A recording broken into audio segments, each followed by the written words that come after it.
વિદ્યાર્થી મિત્રો, આપ સર્વેનું સ્વાગત છે એનસીઈઆરટી સોલ્યુશન્સ ચેનલ પર. મિત્રો, ધોરણ 12માં પહેલું પ્રકરણ સંબંધ અને વિધેયમાં આપણે વિધેયોના સંયોજનની વાત કરતા હતા. બે વિધેયોના સંયોજનના આપણે કેટલાક ઉદાહરણો જોયા. હવે આપણે કેટલાક વિશિષ્ટ ઉદાહરણો જે કોમ્પિટિટિવ એક્ઝામમાં અવારનવાર પૂછાતા હોય છે, તો એમાંના કેટલાક ઉદાહરણો જોઈએ. ધારો કે આવું એક વિધેય છે f from R to R, fx equal to x square minus 3x plus 2. તો f of fx શોધો. ટૂંકમાં આપણે f of fx જોઈએ છે, બરાબર. તો અહીં તમે જોશો કે f of f r થી r નું થશે, કારણ કે પ્રદેશ સપ્રદેશ બધું સરખું છે, અને f of fx બરાબર f of fx. હવે આપણે અગાઉ જોયું તો એ જ પ્રમાણે fx ની વ્યાખ્યા આવી છે x square minus 3x plus 2. તો x ને બદલે આપણી પાસે fx છે, એટલે બધી જગ્યાએ fx મૂકી દો, એટલે fx નો સ્ક્વેર minus 3fx plus 2. તો અહીંયા આપણે વિધેયની વ્યાખ્યાનો ઉપયોગ કર્યો. હવે વિધેયનું મૂલ્ય fx બરાબર શું લેવાનું છે જુઓ જોઈએ. x square minus 3x plus 2 નો સ્ક્વેર minus 3 times fx એટલે x square minus 3x plus 2 plus 2. તો હવે આપણી પાસે ખબર છે, જુઓ, a plus b plus c. તમે આઈડેન્ટિટી શીખી ગયા, વિસ્તરણ સૂત્ર. a plus b plus c whole square બરાબર આપણે શું લખતા હતા? પહેલા પદનો વર્ગ, બીજા પદનો વર્ગ, વત્તા 2 ગુણ્યા પહેલું બીજું, 2 ગુણ્યા બીજું ત્રીજું, 2 ગુણ્યા ત્રીજું પહેલું પદ. તો આનો ઉપયોગ આપણે અહીંયા કરીએ તો જુઓ, હું લખું છું. માટે f of fx બરાબર પહેલા પદનો વર્ગ એટલે x raised to 4 minus 3x નો સ્ક્વેર એટલે 9x સ્ક્વેર વત્તા 2 નો વર્ગ 4. હવે 2 ગુણ્યા પહેલું બીજું પદ એટલે ઓછા છે, એટલે 3 દુ 6 ઓછા 6 x square into x એટલે x cube. 2 ગુણ્યા પહેલું બીજું 3 દુ 6 દુ 12 ઓછા 12x વત્તા 2 વડે ગુણીશું એટલે 4x સ્ક્વેર. તો આનું સાદું રૂપ આપણે આટલું મળ્યું. પહેલા પદનો વર્ગ, બીજા પદનો વર્ગ, ત્રીજા પદનો વર્ગ, 2 ગુણ્યા પહેલું બીજું પદ એટલે ઓછા 6x into x સ્ક્વેર એટલે 6x ક્યુબ. 2 ગુણ્યા બીજું ત્રીજું પદ 3 દુ 6 દુ 12x વત્તા 2 ગુણ્યા પહેલું ત્રીજું એટલે 4x સ્ક્વેર. હવે આને અંદર લઈ જઈએ એટલે minus 3x સ્ક્વેર ઓછો છે વત્તા 9x ઓછા 6 વત્તા 2. હવે આપણે મહત્તમ ઘાતાંક લઈ લઈએ x ની 4 ઘાત, બરાબર. પછી 3 ઘાત વાળો એક જ છે એટલે ઓછા 6x ક્યુબ. હવે આ 9x સ્ક્વેર અને આ 4x સ્ક્વેર એટલે 9 ને 4 13x સ્ક્વેર માંથી 3x સ્ક્વેર ગયા એટલે વત્તા 10x સ્ક્વેર. હવે x વાળા લઈ લઈએ, ઓછા 12x અને આ વત્તા 9x એટલે ઓછા 3x. હવે અચળ રહ્યા 4 ને 2 6 વત્તા 6 ને ઓછા 6 એટલે 0. તો આ આપણું મળશે f of fx. તો જુઓ, અહીંયા 9મા ધોરણનું છે આઈડેન્ટિટી, એનો પણ ઉપયોગ કરવો પડે. ગણિત બધે જ ઉપયોગી છે, બરાબર, આગળના દરેક સ્ટાન્ડર્ડના પરિણામો. તો આ રીતે આપણે f of f મળ્યું. આવી જ રીતે જે પ્રશ્નો પૂછાય છે કોમ્પિટિટિવ એક્ઝામમાં મહત્વના, એ આપણે એક ઉદાહરણ જોઈએ. જુઓ, સંયોજન જ મેળવવાનું છે, પણ સંયોજન આપી દીધું હોય. જોઈએ આપણે. ધારો કે આવો એક ક્વેશ્ચન છે, જુઓ, f from R to R fx equal to 10x plus 7 દ્વારા વ્યાખ્યાયિત છે. તો એવું વિધેય g from R to R શોધો કે જેથી GOF બરાબર FOG બરાબર IR થાય. હવે જુઓ, f r થી r નું છે fx બરાબર 10x + 7 છે. fx બરાબર 10x + 7 દ્વારા વ્યાખ્યાયિત વિધેય છે. એવું વિધેય g r થી r નું શોધવાનું છે કે fog ને gof સરખા થાય, gof ને fog સરખા થાય અને એના બરાબર ir. આ વિધેયને તમે જાણો છો ir એટલે r થી r નું તદેવ વિધેય અને irx બરાબર શું લખાય x. તો આ તમને ખ્યાલ હોવો જોઈએ. વિધેયના પ્રકારોમાં આપણે જોઈ ગયા છીએ. ir એટલે r થી r નું તદેવ વિધેય અને irx બરાબર જે ઘટક લો એ જ એની ઇમેજ મળે. તો હવે આ તો આપણે આપી દીધું છે તો આપણે લઈ શકીએ. જુઓ અહીં fog બરાબર ir માટે fogx બરાબર irx. હવે fogx એટલે f of gx અને irx એટલે x બરાબર. હવે f ની વ્યાખ્યા શું છે? જો fx હોય તો 10x + 7 લખાય બરાબર. હું આ બાજુ લઈ લઉં તો f of gx તો x ને બદલે બધે gx મૂકી દો તો શું થાય 10gx + 7 બરાબર x. આ વસ્તુ હું અહીંયા લઈ ગયો આ બાજુ. x ને બદલે આપણે gx મૂકવાનું છે બરાબર. હવે આપણે gx જોઈએ છે તો 10gx બરાબર x - 7 તો 10 વડે ભાગો એટલે x - 7/10.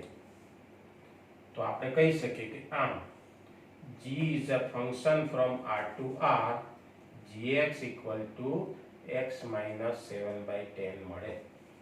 આપણો પ્રશ્ન શું હતો? f આપેલું હતું, એવું વિધેય g મેળવવાનું હતું કે જેથી gof બરાબર fog બરાબર ir થાય. તો મેં આનો ઉપયોગ કર્યો fog બરાબર ir નો અને ir એટલે r થી r નું તદેવ વિધેય અને અહીંયા કિંમત મૂકી સાદુરૂપ આપો. આવી જ રીતે બીજા કેટલાક પ્રશ્નો પૂછાય છે. જુઓ જોઈએ આપણે.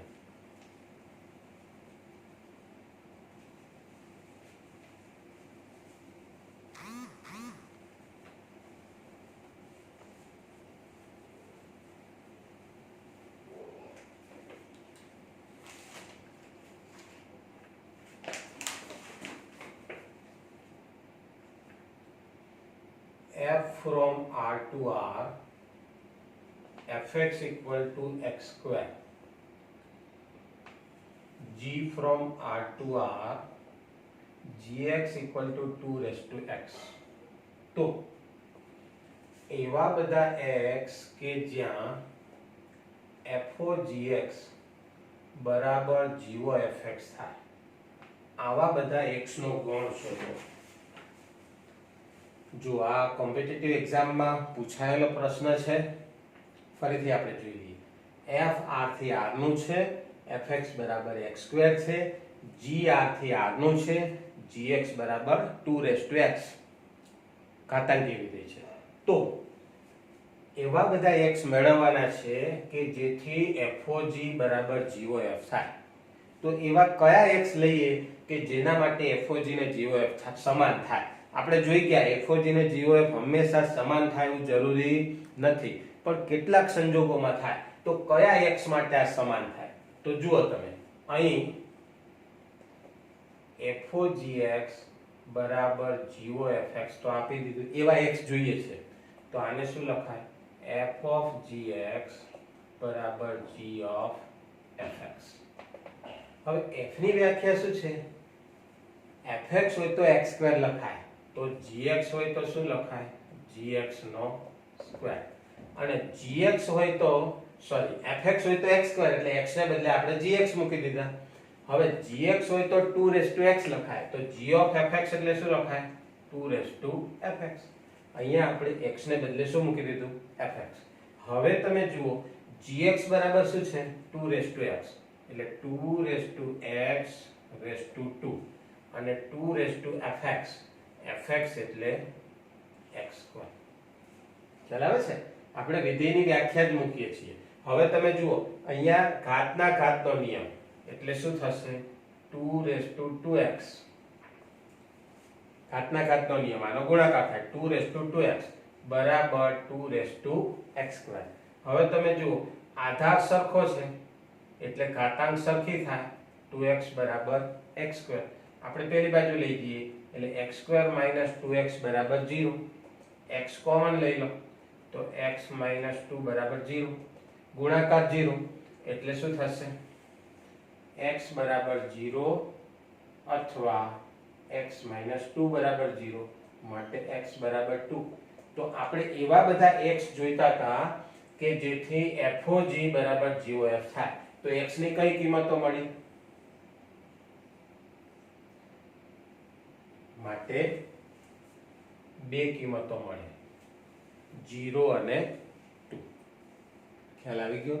તો આ રીતે પણ પ્રશ્ન પૂછી શકાય.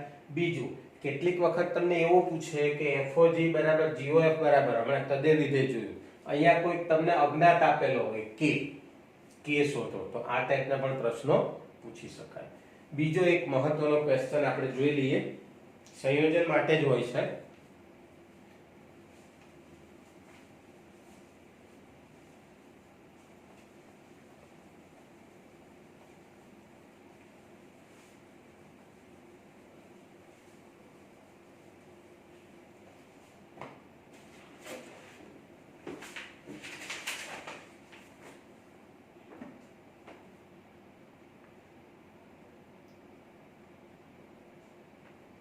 F from R to R, fx equal to x upon square root of 1 plus x square.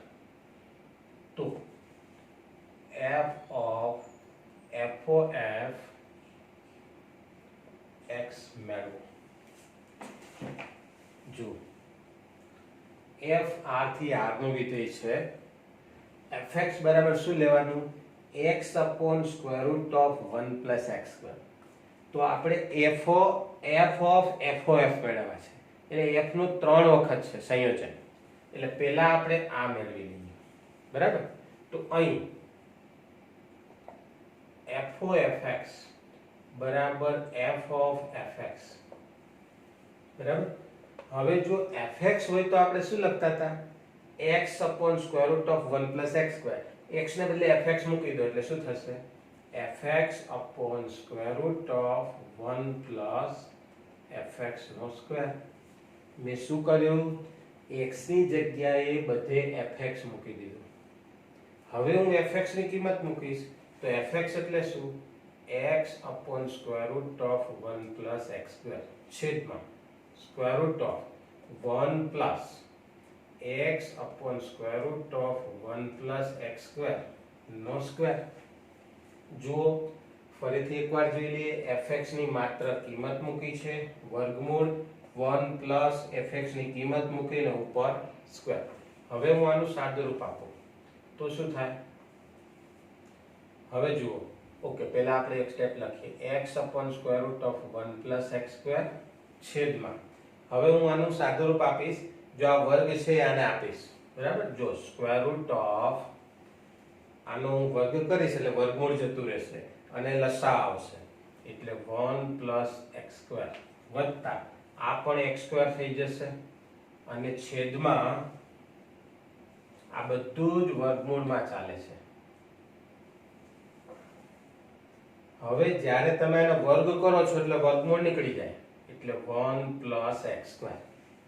પછી આનો તમે વર્ગ કરશો એટલે વર્ગમૂળ નીકળી જાય, આ લસા અહીંયા આવશે એટલે 1 plus x square અને આનો સ્ક્વેર એટલે x square અને ડિનોમિનેટરમાં પાછું 1 plus x square તો વધે જ છેદમાં. બરાબર? હવે તમે જુઓ, આની પાસે છેદ square root of 1 plus x square છે અને આની પાસે પણ square root of 1 plus x square છે. તો સાદુરૂપ આપીએ તો શું થાય? x upon 1 plus 2x square નું સ્ક્વેર રૂટ. બંનેનો છેદ ઉડી જશે. તો ફાઇનલી આપણે શું મળ્યું? FOFX બરાબર x upon square root of 1 plus 2x square. હવે આપણે મેળવવું છે શું? f of fx. તો જુઓ, f of FOFX બરાબર f of, હવે જુઓ આપણે શું કરી દેવાનું? આને આમ લખી શકાય. બરાબર? હવે fx ની વ્યાખ્યા શું છે? x fx બરાબર જો અહીંયા x હોય તો x upon square root of 1 plus x પર લખાય. તો આપણે f of x ને બદલે આ શું મૂકીશું? fof મૂકીશું. તો શું થાય જુઓ તો fof x ની જગ્યાએ આ મૂકી દેવાનું એટલે fofx upon square root of 1 plus fofx નો સ્ક્વેર. જુઓ ફરીથી તમને ના ખ્યાલ આવે ને તો આને fm કહી દેવાનું. તો f of m એટલે m upon square root of 1 plus m square. ધારો કે જો હું આને m કહી દઉં તો શું થાય? f of m. હવે x હોય તો x લખાય છે, x ને બદલે m મૂકો તો શું થાય? m upon square root of 1 plus m square. પણ m ને બદલે હું કિંમત મૂકી દઉં fof. બરાબર. હવે આપણે આનું સાદુરૂપ આપવું છે તો આપણે એનું સાદુરૂપ આપીએ. જુઓ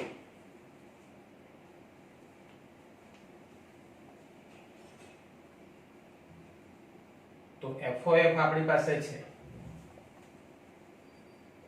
બરાબર, એનો હું ઉપયોગ કરીશ. જુઓ તો માટે મને શું મળશે? f of fofx બરાબર આ એટલે fof ની કિંમત મૂકી દઈએ તો x upon square root of 1 plus 2x square upon square root of 1 plus fof એટલે આ x upon square root of 1 plus 2x square no square. જુઓ fofx ની કિંમત આ મૂકી દીધી અંશમાં, છેદમાં વર્ગમૂળ 1 plus fofx ની આ કિંમત અને એનો વર્ગ. બરાબર. હવે આપણે એનું સાદુરૂપ આપીએ તો શું થશે? જુઓ x upon square root of 1 plus 2x square upon આ બધું જ સ્ક્વેર રૂટમાં છે. હવે જુઓ આનો હું વર્ગ કરીશ એટલે વર્ગમૂળ જતા રહેશે અને પછી અહીંયા લસા લઈ લો એટલે 1 plus 2x square વત્તા x square upon આનો વર્ગ કર્યો એટલે વર્ગમૂળ જતા રહ્યા 1 plus 2x square. તો અંશના છેદમાં square root of 1 plus 2x square છે, છેદમાં પણ છેદમાં આ સ્ક્વેર રૂટ બંનેને લાગશે. બરાબર. એટલે અંશ અને છેદનો છેદ જતા રહે એટલે શું થાય? x upon square root of 1 plus 2x square plus x square એટલે 3x square. તો ફાઇનલી આપણે શું મળે? f of fofx બરાબર x upon square root of 1 plus 3x square. તો આ રીતે વિધેયોનું સંયોજન, ડબલ સંયોજન પણ મેળવી શકાય. બરાબર. તો ધીમે ધીમે તમે આગળ વધો, માત્ર આપણે વ્યાખ્યા પ્રમાણે જ આગળ જવાનું છે અને પછી આપણા બીજગણિતીય સૂત્રો વર્ગ કરો, વર્ગમૂળ લો, લસા લો, સાદુરૂપ આપશો એટલે આપણે જોઈએ એ મળી જાય. તો મિત્રો આપણી ચેનલ સબસ્ક્રાઇબ કરો, જોતા રહો, મિત્રો સાથે શેર કરો જેથી એ લોકો પણ ઘરે બેઠા શાંતિથી ભણી શકે. Okay, thank you.